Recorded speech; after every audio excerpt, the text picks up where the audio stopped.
Olá, estudante! Tudo bem com você? Eu sou o professor Vinícius, o seu professor de Biologia. Hoje iniciaremos a nossa primeira aula de Biologia para o Enem, onde viremos então, neste ano, preparar você com os conteúdos chaves e treinando, lógico, com questões que caíram nos Enems, nos exames dos anos anteriores. Então, para a nossa primeira aula do Enem, vamos iniciar com o conteúdo de bioquímica celular. Ele é um conteúdo super tranquilo, por mais quando falamos que é a bioquímica, todo mundo já tem medo, mas é bem tranquilo, vocês vão ver. Teremos então aí 3 a 4 aulas sobre a bioquímica de dentro da célula, essa composição química dos seres vivos. E junto comigo hoje está a nossa intérprete de Libras, Mariana. Olá, Mariana! Então, vamos lá. Vamos começar com a nossa clássica questão do Enem. A água apresenta propriedades físico-químicas que a coloca em posição de destaque como substância essencial à vida. Dentre essas, destacam-se as propriedades térmicas, biologicamente muito importantes, por exemplo, o elevado valor de calor latente de vaporização. Esse calor latente refere-se à quantidade de calor que deve ser adicionada a um líquido em seu ponto de ebulição, por unidade de massa, para convertê-lo em vapor na mesma temperatura, que no caso da água é igual a 540 calorias por grama. Vinícius, essa questão não é bioquímica, não é biologia, é uma questão física, química. Lembrem que eu sempre falo com você, a prova do Enem é uma prova de ciências da natureza. Portanto, ela pode vir contextualizada. E dentro da área de ciências da natureza, nós temos a biologia, a química e a física. Vamos ver então o que se trata essa pergunta.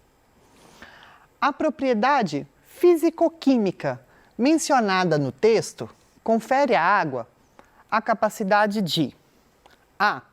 Servir como doador de elétrons no processo de fotossíntese. B. Funcionar como regulador térmico para os organismos vivos. C. Agir como solvente universal nos tecidos animais e vegetais. D. Transportar os íons de ferro e magnésio nos tecidos vegetais. E. Funcionar como mantenedora do metabolismo nos organismos vivos. Bom, olha que interessante. A questão, o enunciado da questão, ele se fazia referência a essa propriedade físico-química da água. Então, a gente achava que seria uma questão de física. Só que quando a gente vai analisar e ver as alternativas, todas se relacionam a processos biológicos. Então, vamos ver então esses conteúdos aqui que estão relacionados para a gente compreender e resolver essa questão no final da nossa aula? Vamos lá. Essa questão do Enem aqui, ela vai estar relacionada, se a gente pegar aquela matriz de referência do Enem, né, que vai ter então as competências de área e as habilidades, ela vai estar relacionada com a competência de área número 5 da matriz de ciências da natureza, que vai ser entender os métodos e procedimentos próprios das ciências naturais e aplicá-los em diferentes contextos, que é o que está acontecendo aqui. Então, eu peguei então essa propriedade físico-química da água, estou aplicando-a aqui no nosso dia a dia. E a habilidade é a habilidade 18, que é relacionar propriedades físicas, químicas ou biológicas de produtos, sistemas ou procedimentos tecnológicos às finalidades a que se destinam. E nessa aula, o objetivo dela vai ser compreender que os seres vivos vão ser constituídos por átomos de diversos elementos químicos e conhecer algumas características químicas e as funções das principais substâncias que vão constituir os seres vivos. Nós sabemos, você já viu esse conteúdo lá no primeiro ano do ensino médio, que os seres vivos Nós, seres vivos, somos compostos por várias substâncias: água, proteínas, carboidratos, lipídios, DNA, vitaminas, enfim. Essas substâncias, então, são substâncias o quê? Bases, são substâncias que onde todos os seres vivos vão possuir. Quando eu falo, então, em composição química dos seres vivos, eu estou falando dessas substâncias.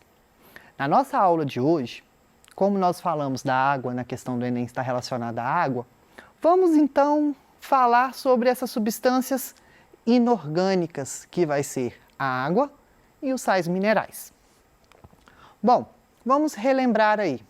Nós sabemos que a água é o composto mais abundante aí dos seres vivos, né? Existem seres vivos aí que o seu corpo vai ser formado por 80%, 90%, 95%, 60%, formado apenas de água e os outros restantes de outros compostos. Então a água é o componente mais abundante de nós, seres vivos. A água, ela vai ser uma molécula polar, igual a gente pode perceber aqui. Ela vai ser formada de 2 átomos de hidrogênio e de 1 átomo de oxigênio. Quando nós falamos, então, que essa molécula de água é uma molécula polar, é porque ocorre, então, um acúmulo de carga negativa em um lado do polo e um acúmulo de carga positiva em um outro lado, o que aqui vai ser ilustrado. Ocorre um acúmulo de carga negativa próxima aqui ao oxigênio. E aqui, então, se são polos opostos, são uma molécula polar, se no oxigênio vai ser o polo negativo, nos hidrogênios, no meu polo oposto, vai ser o polo quê? Positivo. Nós sabemos que essa molécula de água ela vai ter algumas propriedades específicas, como alta tensão superficial, né, devido a essa propriedade de coesão e adesão dessas moléculas de água. Vamos lembrar aí, coesão, toda vez que eu estou falando em coesão, significa o quê? Que essas moléculas, então, elas vão possuir uma capacidade de se ligarem, né, de estabelecerem interações com outras moléculas dessa mesma substância. Exemplo, a água, então, ela consegue ter interações com outras moléculas de água. Quando eu falo em adesão, eu estou falando que a molécula, então, no caso, a molécula de água, ela consegue o quê? Se interagir também com outras moléculas de outras substâncias. Daí, então, essas propriedades que nós temos de alta adesão e coesão. E isso vai o quê? Influenciar tanto na tensão superficial, no caso aí da coesão, porque essas moléculas elas vão ficar o quê? Próximas, né? Quando falamos aqui em tensão superficial, aquela clássica imagem da aranha andando em cima da água, né? Quando você pega uma pedra que você tenta jogar no rio, que você manda a pedra, aí ela sai dando uns quiquezinhos e não afunda. Então, isso vai ser o quê? Por conta da tensão superficial, dessa coesão, dessas interações entre as moléculas de água. Quando você vai pular de ponta, por exemplo, você pula de ponta, então você consegue o quê? Quebrar essa tensão, essas interações. Mas cai de barriga na água, para você ver se você consegue. Não consegue, chega até machucar, dependendo, queima. Por quê? Você não quebrou essas interações que existem entre essas moléculas. E quando falamos na questão da capilaridade, o que vai ter a ver isso, a capilaridade? Sabe quando vamos colocar aqui um canudinho. Se eu colocar o canudinho aqui então, e dentro de um copo com água, essa água não tem o poder de subir, ela não consegue subir. Olha só, ela vai subir contra a gravidade. Isso vai ser o quê?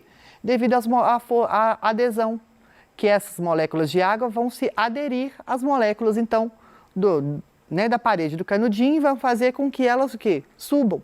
Isso vai estar relacionado também, quem aí está no 3º ano e viu as nossas aulas do ano passado, do 2º ano, na hora quando a gente fala na questão do xilema. A água ela não vai ser absorvida pela raiz das plantas e vai ter que ser levada até nas folhas? Então, é através então dessa capilaridade que vai permitir com que essa água faça esse movimento. Então, a gente falou muito dessas interações, como que isso daqui vai funcionar? Olha que interessante.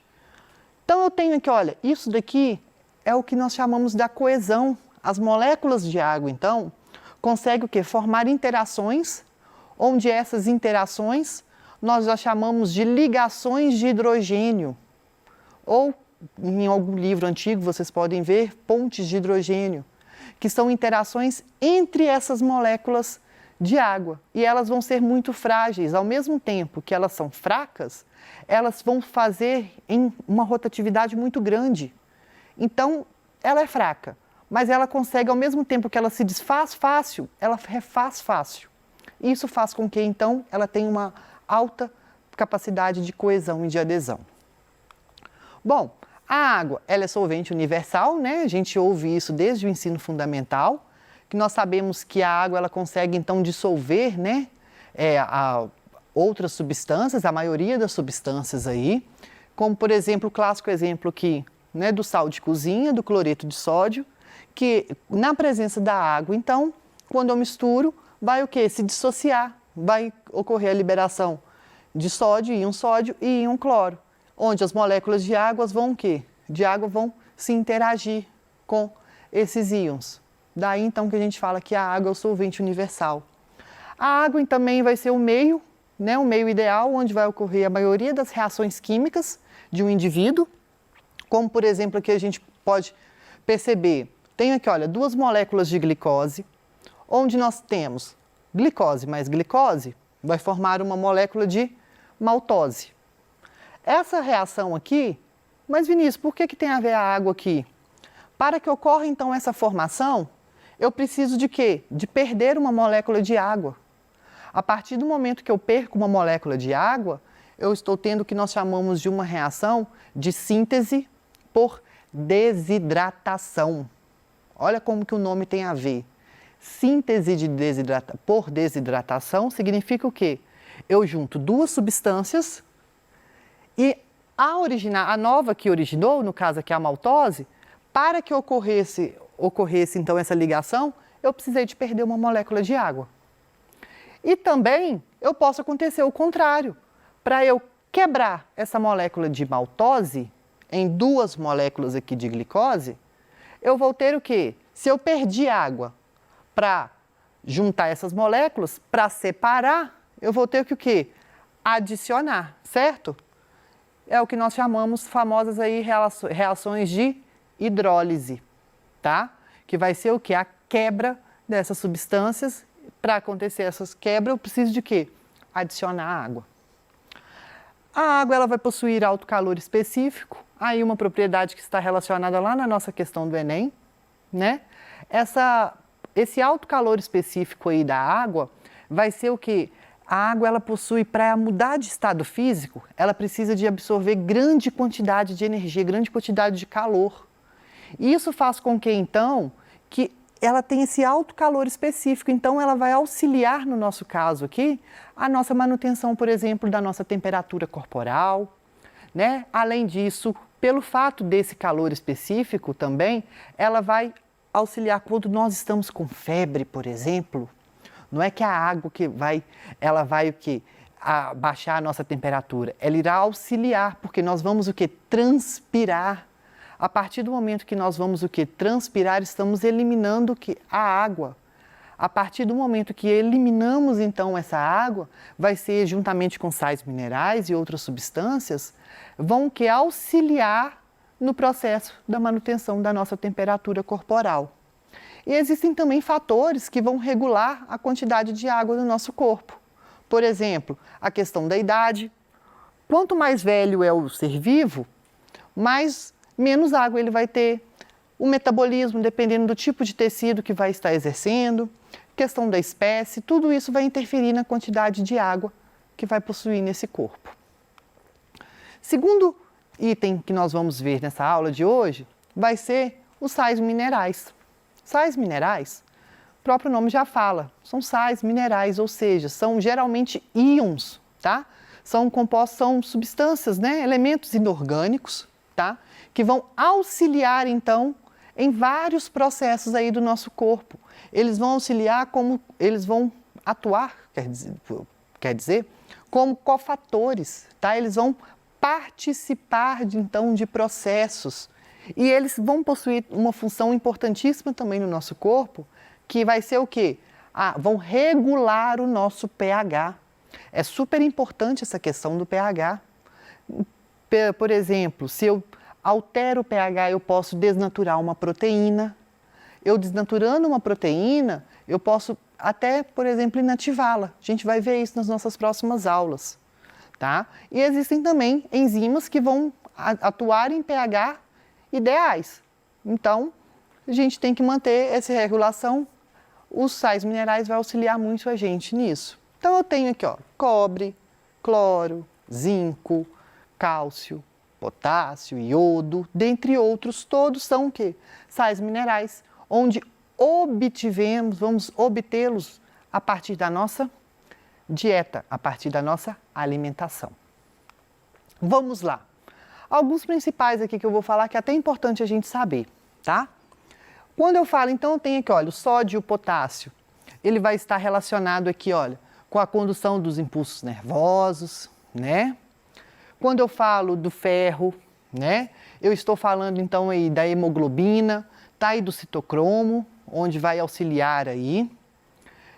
A hemoglobina, a gente sabe que vai ser aquela substância, aquela proteína que vai conter nas hemácias, que vão ser responsáveis, então, em fazer essas trocas gasosas, né, em transportar, então, o gás oxigênio e o gás carbônico. O iodo, ele vai ser como base aqui, então, dos nossos hormônios da tireoide, onde a pessoa que vai ter uma carência de iodo, ela vai ter, né, o que nós chamamos do bócio ou papo, que é aquela doença onde vai deixar a pessoa com um papo, um bócio mesmo, bem grandão, que é deficiência de iodo. Nós temos aqui o íon fosfato, que vai atuar aí molécula de ATP, que não é uma novidade para a gente, DNA, RNA. Magnésio, que vai ser lá o centro estabilizador da molécula de clorofila e na DNA polimerase também. Nós temos o nitrogênio, né, que vão ser aí, ó, proteínas, DNA e RNA. O flúor lá nos nossos esmaltes dentários. Então percebam que, olha a importância de diversos fatores aí que a gente tem e diversos subíons que vão participar em vários processos. E eu deixei aqui, em especial, sobre o cálcio, que muita gente fala, porque o cálcio, ele é costumeiro cair também em provas do Enem, em outros vestibulares, e ele vai ter várias atuações no nosso corpo. Por exemplo, o cálcio ele vai participar de processos relacionados à nossa coagulação sanguínea, vai estar relacionado também à transmissão dos impulsos nervosos, à questão da contração muscular, tá? E também a questão dos ossos, né? Da questão do cálcio, da constituição do nosso corpo, dos ossos. E aí é super legal a gente guardar isso, porque essa reposição e deposição de cálcio que vai acontecer no nosso corpo, ela é equilibrada através de dois hormônios, o que nós chamamos de paratormônio, que vai ser um hormônio que é produzido pela tireoide, que ele vai o quê? Retirar o cálcio do osso e vai levá-lo até a corrente sanguínea, só que aí o osso vai ficar sem cálcio. E aí o que acontece? Vem a calcitonina, um hormônio produzido pela tireoide, que vai fazer o quê? Pega esse cálcio disponível do sangue e leva para o osso. Olha como que eles trabalham em conjunto. Isso tudo vai ser o quê? Função do cálcio, com o auxílio aqui desses dois hormônios. Então, vamos voltar aqui à nossa questão. Falamos da água e dos sais minerais. Então, qual propriedade físico-química, né, mencionada do texto, confere à água? A capacidade de quê? Vai conferir, então, a capacidade de funcionar como regulador térmico para os organismos vivos. Vai estar relacionada pelo fato dela possuir alto calor latente. Aí a questão aí do calor específico ser muito alto. Felizmente a gente chegou ao fim da nossa aula, tá? Espero que vocês tenham acompanhado. Deixo aqui para vocês a questão com o comentário dela e vejo vocês até a nossa próxima aula, onde continuaremos a falar sobre esse assunto. E vejo vocês também daqui a pouquinho no nosso ao vivo. Até mais!